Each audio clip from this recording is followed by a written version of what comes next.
Vamos abrir a palavra de Deus no Evangelho de Cristo, conforme o relato de Mateus, capítulo 27, a partir do verso 33 até o verso 56. Mateus 27, 33 a 56.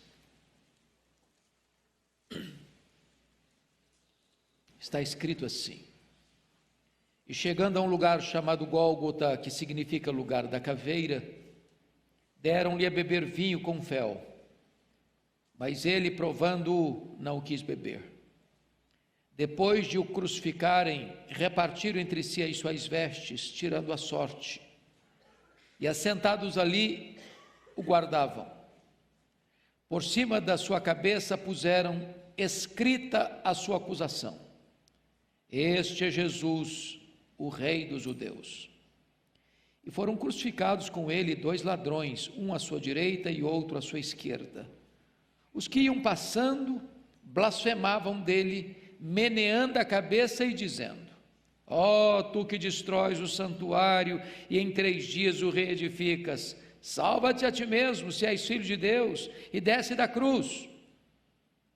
De igual modo, os principais sacerdotes, com os escribas e anciãos, escarnecendo, diziam: Salvou os outros e a si mesmo não pode salvar-se. É rei de Israel, desça da cruz e creremos nele. Confiou em Deus, pois venha livrá-lo agora, se de fato lhe quer bem, porque disse: Sou filho de Deus.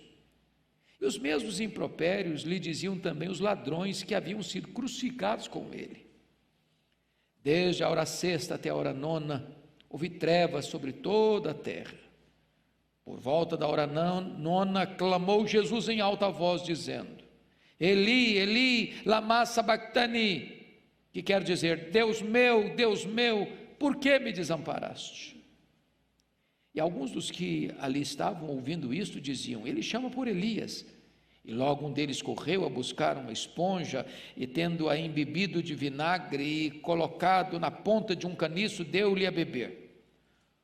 Os outros, porém, diziam: Deixa, vejamos se Elias vem salvá-lo. E Jesus, clamando outra vez com grande voz, entregou o Espírito. Eis que o véu do santuário se rasgou em 2 partes, de alto a baixo, tremeu a terra, fenderam-se as rochas, abriram-se os sepulcros, e muitos corpos de santos que dormiam ressuscitaram. E saindo dos sepulcros, depois da ressurreição de Jesus, entraram na cidade santa e apareceram a muitos. O centurião e os que com ele guardavam a Jesus, vendo o terremoto e tudo o que se passava, ficaram possuídos de grande temor e disseram: Verdadeiramente, este era Filho de Deus. Estavam ali muitas mulheres observando de longe, eram as que vinham seguindo a Jesus desde a Galileia para o servirem. E entre elas estavam Maria Madalena, Maria, mãe de Tiago e de José, e a mulher de Zebedeu. Irmãos, eu quero conversar com vocês hoje sobre o tema A Cruz de Cristo, o maior drama da história. E a primeira declaração que quero fazer é que a cruz de Cristo é pré-histórica. A cruz de Cristo é pré-histórica.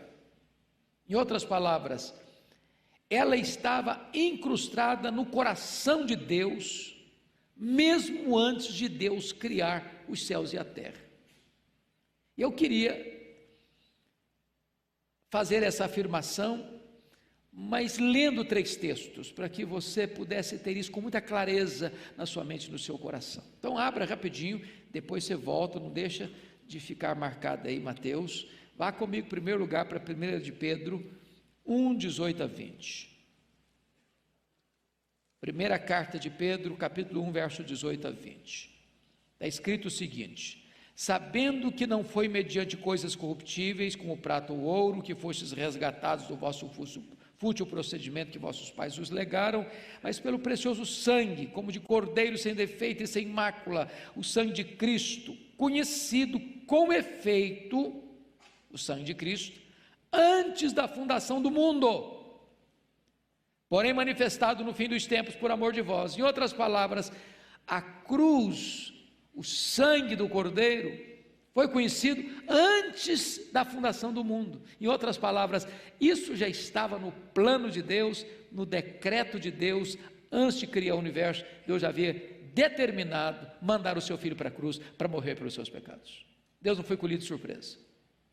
Segundo texto, Apocalipse 13, versículo 8. Está escrito o seguinte: e adorá-lo-ão todos os que habitam sobre a terra. Ele está falando aí do dragão e da besta, aqueles cujos nomes não foram escritos no livro da vida do Cordeiro, que foi morto desde a fundação do mundo. Quando é que o Cordeiro foi morto? Desde a fundação do mundo. Historicamente? Não.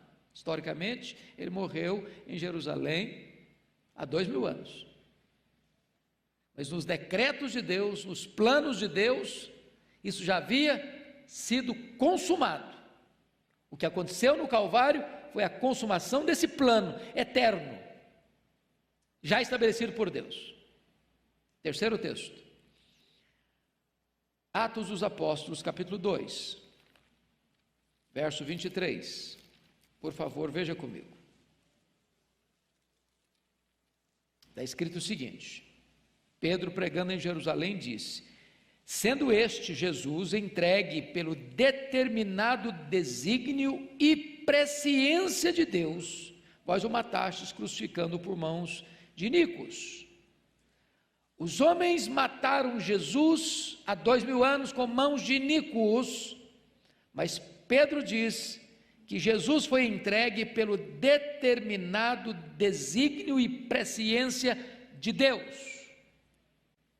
Então, justifico aqui a minha afirmação: a cruz de Cristo é pré-histórica. Em outras palavras, irmãos, o Calvário não foi um acidente, foi uma agenda, foi um apontamento divino, foi um decreto divino, foi um plano eterno.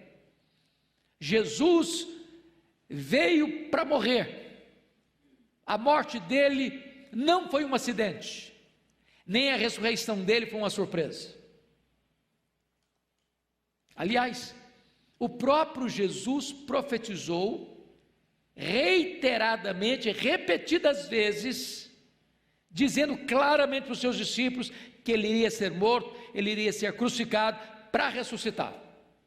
Ele não foi para a cruz como um mártir, ele não foi para a cruz porque fracassou diante do poder de Roma, ele não foi para a cruz porque foi traído por Judas, ou porque foi entregue pelo Sinédrio, porque Pilatos o sentenciou à morte, porque os soldados o cravaram naquele madeiro. Não, ele foi para a cruz porque o plano do Pai era este, porque o Pai o entregou por amor, e ele foi voluntariamente para a cruz. Então, é importante entender que o Calvário, de fato, é o maior drama da história, porque lá na cruz, duas verdades gloriosas aconteceram. Primeiro, ali foi o palco da justiça de Deus. Ali Deus puniu exemplarmente, completamente, exaustivamente e totalmente os nossos pecados. Não em nós, no seu Filho. A Bíblia chegou a dizer que Deus agradou moer o seu Filho, que Deus lançou sobre o seu Filho as nossas iniquidades, os nossos pecados. Isso foi um ato de Deus. Ali Deus exerce a sua justiça, porque o salário do pecado é a morte. Para que Deus não aplicasse esse golpe da lei em nós, pelos nossos pecados, e merecíamos a morte, Deus então manda o seu Filho como nosso substituto e aplica no seu Filho o golpe que deveria aplicar em nós, satisfazendo plenamente a sua justiça. Mas a cruz é outro palco, não só da justiça de Deus, mas a cruz é o palco mais eloquente do amor de Deus. Porque notem vocês que a Bíblia diz que Deus não poupou o seu próprio Filho, antes por todos nós o entregou. Qual a motivação de Deus? Porque Deus amou o mundo de tal maneira que deu o seu Filho unigênito. Então, se você quer saber qual foi a causa da cruz, foi o amor de Deus por você. Por que Cristo morreu? Ele morreu pelos seus pecados. Bom, dito isso, irmãos, eu gostaria que nós pudéssemos então olhar essa cena do Calvário. Então vamos olhar o drama da cruz. Primeiramente, as acusações contra Jesus na cruz. Se você notou o registro bíblico que nós lemos, você vai encontrar que Jesus foi acusado pelo Estado e Jesus foi acusado pela religião. As duas frentes se unem para acusarem a Jesus. O povo amotinado e insuflado pediu sua condenação. Chamaram testemunhas, ele foi acusado, ele foi julgado, ele foi sentenciado, ele foi condenado à pena de morte. Mas diz o texto bíblico que as acusações eram falsas, que as testemunhas foram subornadas e que a sua condenação foi um dos mais perversos erros judiciais da história. De que ele foi acusado? Primeiro, confira comigo, verso 37, olha o que está escrito aí: por cima da sua cabeça puseram escrita a sua acusação. Aquela placa, aquela tabuleta de madeira que foi pregada sobre a cabeça de Jesus na cruz, não era nada menos do que a acusação contra ele. Em outras palavras, é por isso que ele está morrendo. Ele se fez rei, e como Israel estava debaixo do domínio de Roma, quem se fizesse rei estava conspirando contra César. Era uma insubordinação, era uma rebelião, era uma conspiração contra o governo de Roma. E então fazem questão de dizer que ele foi crucificado porque ele foi acusado de se fazer rei. E se vocês notaram, esta acusação, ela foi grafada, segundo os outros evangelistas, na língua hebraica, na língua grega e no latim. E significa o hebraico a língua da religião, o grego a língua da filosofia e o latim a língua da lei romana. Em outras palavras, a religião, a filosofia e a lei se unem para acusarem Jesus, para matarem Jesus. Que outra acusação teceram contra ele? Olha comigo o versículo 40, a parte B do versículo 40. Ó tu que destróis o santuário e em 3 dias o reedificas, salva-te a ti mesmo, se és filho de Deus, desça da cruz. Preste atenção que o ponto aqui da acusação é que ele se apresenta como filho de Deus. Vocês se lembram lá no Sinédrio? Quando o sumo sacerdote, sob juramento, faz a pergunta: mas quem é você afinal de contas mesmo? E quando ele se apresenta como filho de Deus, o que é que o sumo sacerdote fez? Rasgou o seu manto, e todos gritaram: blasfema, é digno de morte. Então a outra acusação que fizeram contra Jesus foi a acusação de blasfêmia. O grande problema é que de fato essa era uma acusação falsa, porque ele não apenas dizia ser filho de Deus, ele de fato era o filho de Deus. A acusação primeira de que ele era o rei dos judeus não era acusação falsa, não era apenas uma acusação, o problema todo era acusação falsa, porque de fato ele era o rei dos judeus. Ele não estava cometendo um crime ao se declarar rei dos judeus, ele veio para isso. Aliás, o seu reino é um reino eterno, o seu trono é um trono que nunca se abalará. Terceira acusação contra ele, está no versículo 40, parte primeira do verso. Ó tu que destróis o santuário, em 3 dias o reedificas. Eles chamam Jesus aí de quê? De impostor.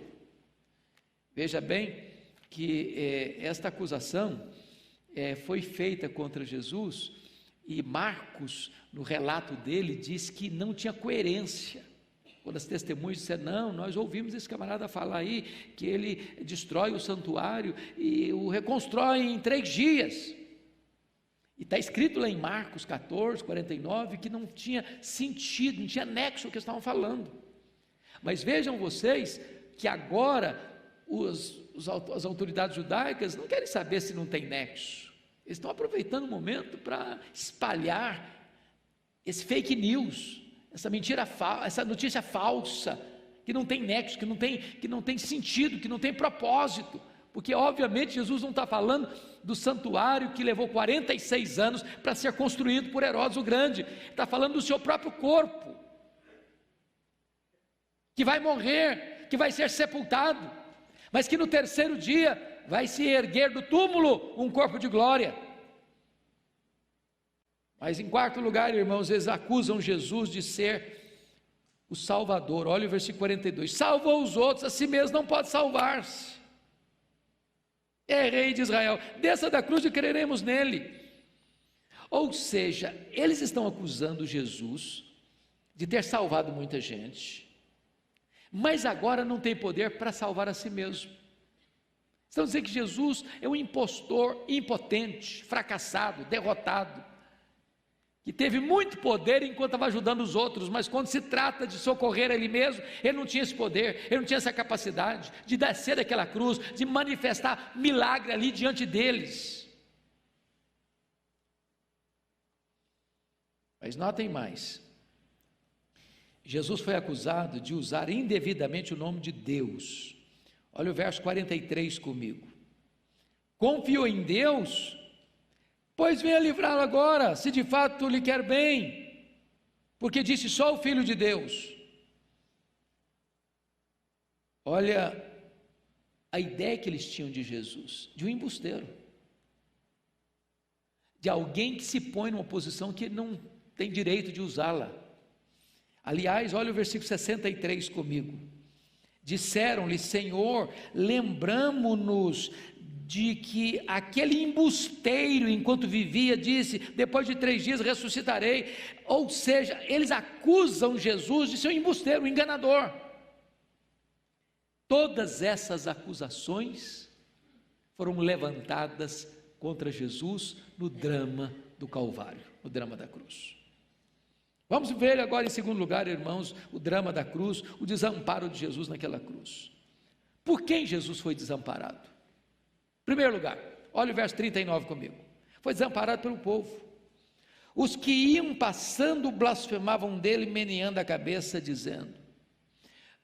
Preste bem atenção, porque via de regra nós temos a ideia do Calvário como um monte muito alto, né? Toda fotografia que você já viu do Calvário é um monte. Se você ler os 4 evangelhos, você não vai encontrar a palavra monte, nenhum deles. Alguns dizem que Calvário, lugar da caveira, que a palavra lugar poderia ser traduzida por monte, mas a ideia não era essa, não era de um lugar distante do povo, não. Roma crucificava as pessoas, era no caminho onde as pessoas passavam, onde transitava a gente, onde fluía gente, para lá e para cá, para lá e para cá. O que está escrito no texto? 39. Os que iam passando. Você se lembra que a festa da Páscoa, a cidade de Jerusalém está quintuplicadamente povoada, gente passando, para lá e para cá, e olhando, na beira da estrada. O que estão fazendo? Menina na cabeça, fracassado, derrotado, sofrendo as consequências das suas loucuras. Ele está sendo escarnecido pelo povo, talvez o povo que viu seus milagres, talvez o povo que recebeu benefícios dos seus milagres, abandonado pelo povo. Segundo, Jesus foi desamparado pelos líderes. Olha o verso 41 comigo. De igual modo, os principais sacerdotes, com os escribas e anciãos, escarneciam. Agora não é o povo, agora é a liderança religiosa, é a nata religiosa. Aliás, os mesmos que costuraram toda a conspiração contra Jesus para prendê-lo, que perseguiram Jesus ao longo dos seus 3 anos de ministério, estão agora também desamparando o Filho de Deus, escarnecendo e zombando dele. Terceiro, Jesus foi desamparado também pelos ladrões que foram crucificados com ele. Olha o verso 44 comigo. Você pode ler o 44? Vamos juntos? E os mesmos impropérios lhe diziam também os ladrões que haviam sido crucificados com ele. Preste atenção que Lucas, ao relatar esse episódio, diz que um desses ladrões, que estava do lado direito de Jesus, num dado momento que nós não sabemos precisar qual, mudou o coração, se arrependeu e foi salvo. Mas o que Mateus relata é que no começo, também o ladrão que está do lado direito, está fazendo o que com Jesus? Falando o que? Impropérios. Impropérios. Isso é magnífico, irmãos. É muito provável que esse homem da direita, quando começa a ouvir Jesus na cruz, e a primeira palavra de Jesus, qual foi? Pai, perdoa-lhes, porque não sabem o que fazem. O coração dele foi quebrado, porque a segunda palavra de Jesus na cruz foi para ele. Quando ele disse: Senhor, lembra-te de mim quando vieres do teu reino, em verdade te digo que hoje mesmo estarás comigo no paraíso. A gente não pode desistir de esperar a conversão de uma pessoa, ainda que no finalzinho da vida. A gente não pode desistir de esperar a conversão de uma pessoa, mesmo que ela tenha vivido a vida inteira na contramão da vontade de Deus. Mas ainda, irmãos, notem comigo o desamparo de Jesus, e esse talvez seja o mais significativo. Ele foi desamparado pelo próprio Pai. Olha o verso 46 comigo. Por volta da hora 9, clamou Jesus em alta voz, dizendo: Eli, Eli, lama sabachthani, que quer dizer: Deus meu, por que me desamparaste? Irmãos, vamos entender um pouquinho aqui.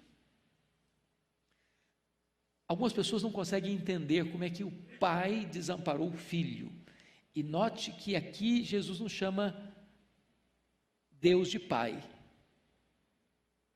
Meu Deus, por que me desamparaste? O que está acontecendo aqui para ele ser desamparado? É que, na verdade, se você não entender essa verdade gloriosa do cristianismo, você não entendeu o núcleo do cristianismo. Nós chamamos isso de doutrina da expiação.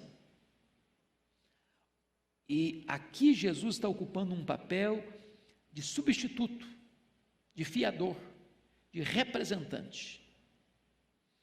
De tal maneira que a linguagem de Isaías 53 se cumpre como que literalmente aqui.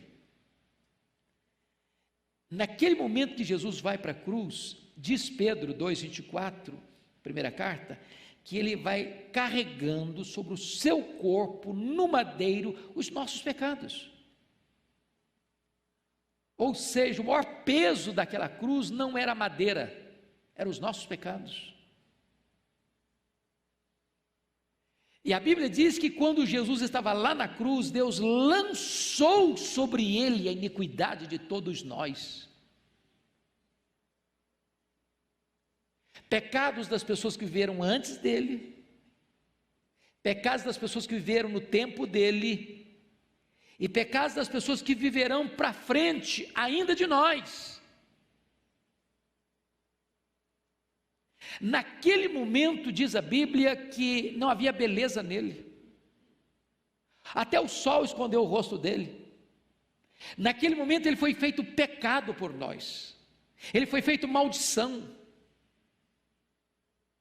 Naquele momento a Bíblia diz que a lei exigiu a morte dele, que o salário do pecado é a morte. Então agradou ao Pai moê-lo, porque o meu, o seu, o nosso pecado estava nele. E nesse momento ele não pode ser amparado, porque nesse momento ele vem morrer pelos nossos pecados. Ele é desamparado por Deus para que você e eu fôssemos amparados. Ele foi golpeado pela lei de Deus para que você e eu pudéssemos receber a graça. Ele bebeu o cálice amargo da ira de Deus, que o fez recuar com assombro no Getsêmani, para que você bebesse a água da vida. Ele satisfez a completa justiça de Deus, para que agora a salvação fosse oferecida para você de graça. Em outras palavras, Jesus não morreu naquela cruz apenas para possibilitar a sua salvação, ele morreu para salvar efetivamente você, ele morreu pelos seus pecados.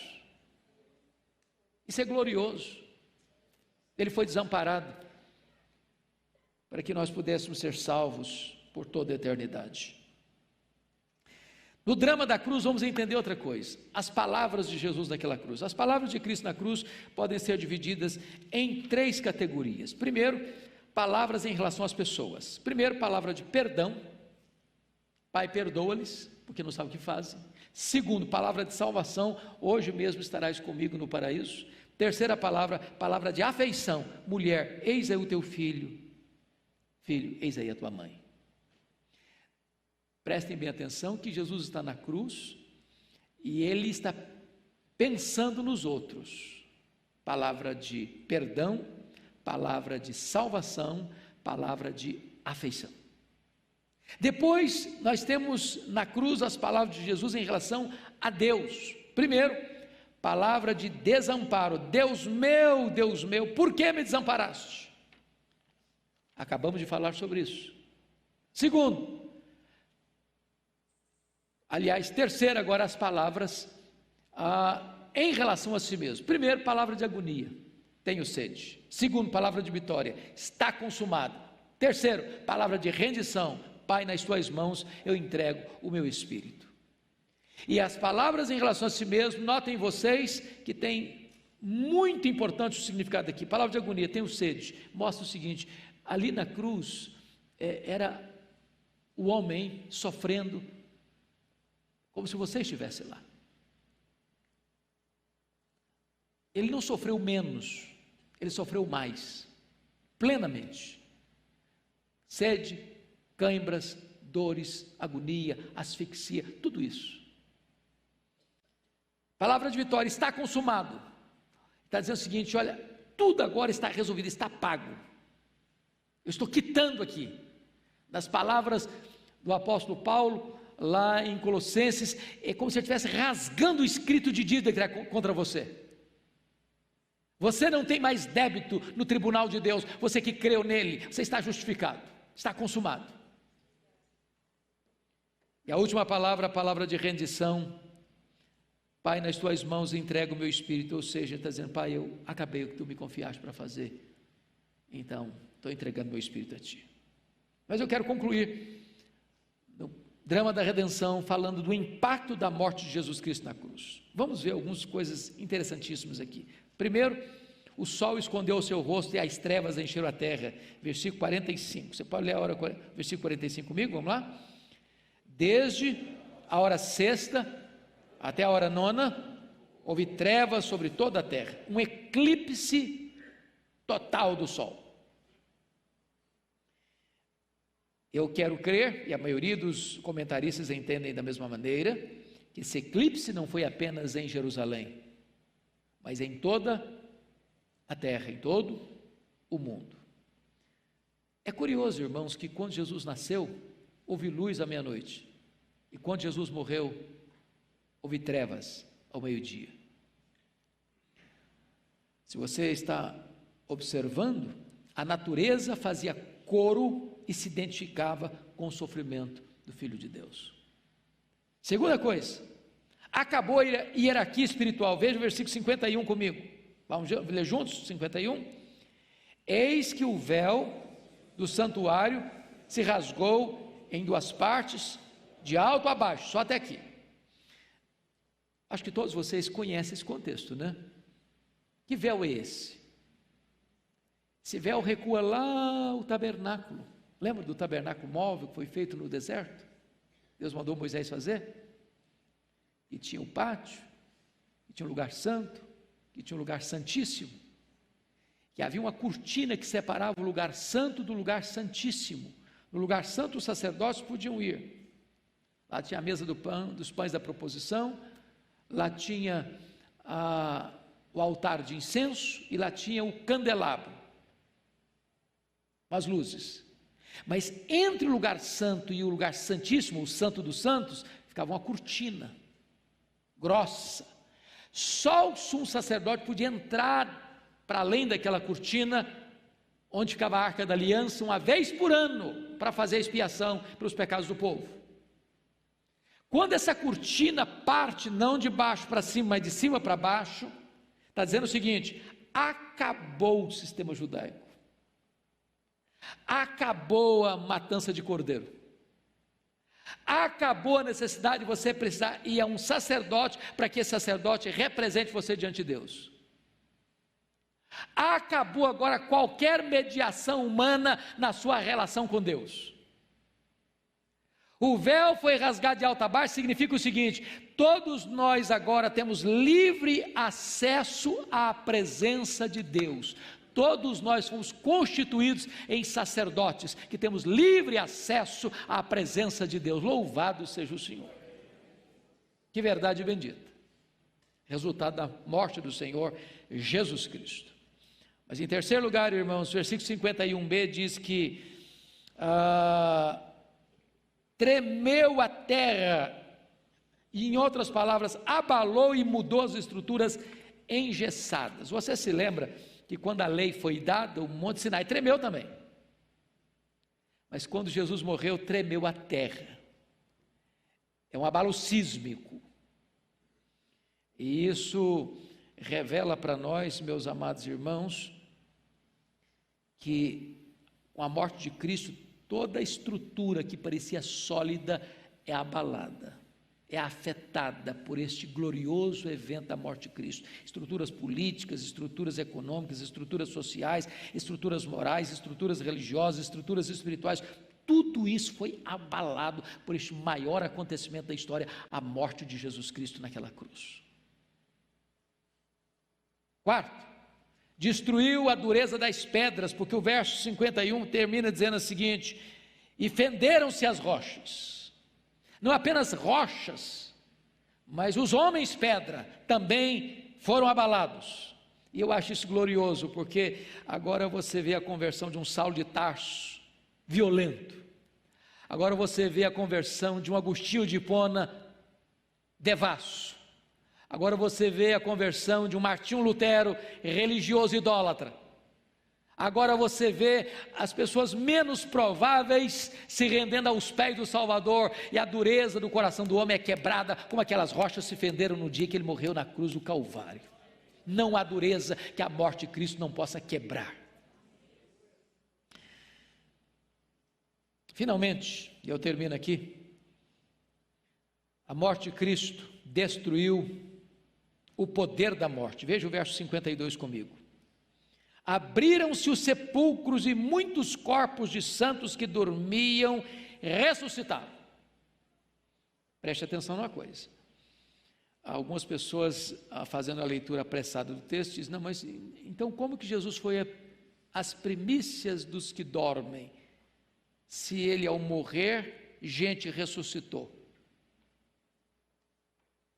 É que essas pessoas que ressuscitaram aí, quando Jesus morreu, ressuscitaram com um corpo físico, mortal, corruptível como o nosso, como ressuscitou a filha de Jairo, o filho da viúva de Naim, como ressuscitou Lázaro. Essas pessoas que ressuscitaram voltaram a morrer. Elas ressuscitaram com um corpo igual ao nosso aqui. Jesus foi o primeiro que ressuscitou com um corpo de glória. Por isso ele é a primícia dos que dormem. Ele é o primeiro da fila. nós teremos no dia da ressurreição um corpo semelhante ao corpo da sua glória. Mas quando Jesus morre e os mortos ressuscitam, ele está dando um recado, ele está dando uma mensagem, e a mensagem é essa: a morte não tem mais a última palavra. A morte não tem mais poder sobre nós. O túmulo gelado não é mais o nosso último endereço. A morte morreu na morte de Cristo, e Paulo diz que foi lá dentro da morte, arrancou o aguilhão da morte e matou a morte com a sua morte ao ressurgir dentre os mortos. A morte foi vencida, e Paulo então é como se olhasse para a cara da morte, para a carranca da morte, e perguntasse: onde está a morte, a tua vitória? Onde está a morte, o teu aguilhão? Tragada foi a morte pela vitória. Graças a Deus que nos dá a vitória por intermédio de nosso Senhor Jesus Cristo. Bendito seja Deus. Amados irmãos, eu gostaria então de concluir dizendo o seguinte: quando Jesus morre, o verso de número 54 nos informa que o centurião, quem era o centurião? O que é um centurião? Uma pessoa que cuida de quantos soldados? 100 soldados. O centurião era aquele homem do poder militar de Roma que liderou o processo da crucificação de Jesus. Ele era o responsável. Todos os outros soldados estavam ali debaixo do comando dele, da autoridade dele. Ele era a autoridade máxima nesse processo da crucificação. Então, este homem era a pessoa que estava ali não só observando, mas ele estava ali controlando tudo, para não haver nenhum problema. Qual a conclusão dele? Versículo 40 e 54, o centurião e os que com ele guardavam a Jesus. Guardar a Jesus não é proteger Jesus, não. Eles estavam ali para que não houvesse nenhum fato que contrariasse a crucificação dele, por ordem de Roma. Vendo o terremoto e tudo o que se passava, ficaram possuídos de grande temor e disseram: verdadeiramente este era Filho de Deus. Ou seja, o maior inimigo que está responsável para executar Jesus reconhece que cometeram um erro, que de fato ele era o Filho de Deus. Agora preste atenção mais. Na cruz, Jesus Cristo venceu quem, irmãos? Quem ele venceu na cruz? Ele venceu o diabo. Qual foi a profecia de Gênesis 3,15? Da semente da mulher nascerá aquele que é o quê? Esmagará a cabeça da serpente. Foi na cruz que Jesus esmagou a cabeça da serpente. Lá ele expôs os principados e potestades ao vexame, ao opróbrio, à derrota. A morte de Cristo, a cruz não foi um fracasso, foi a vitória dele. A vitória dele. Mas, prestem bem atenção, que na cruz, Jesus Cristo nos justificou, nos perdoou, nos reconciliou com Deus e nos deu a sua paz. A cruz de Cristo é a nossa morte para o pecado. A cruz de Cristo é a nossa mensagem. A cruz de Cristo é a nossa própria glória. Paulo diz: eu não vou me gloriar em nada mais, senão na cruz de Cristo. Paulo diz: eu não vou pregar outra coisa a não ser Cristo e este crucificado. Talvez nós pudéssemos dizer, como nós cantamos: eu amo a mensagem da cruz. Vamos orar ao Senhor. Curva sua fronte, por gentileza.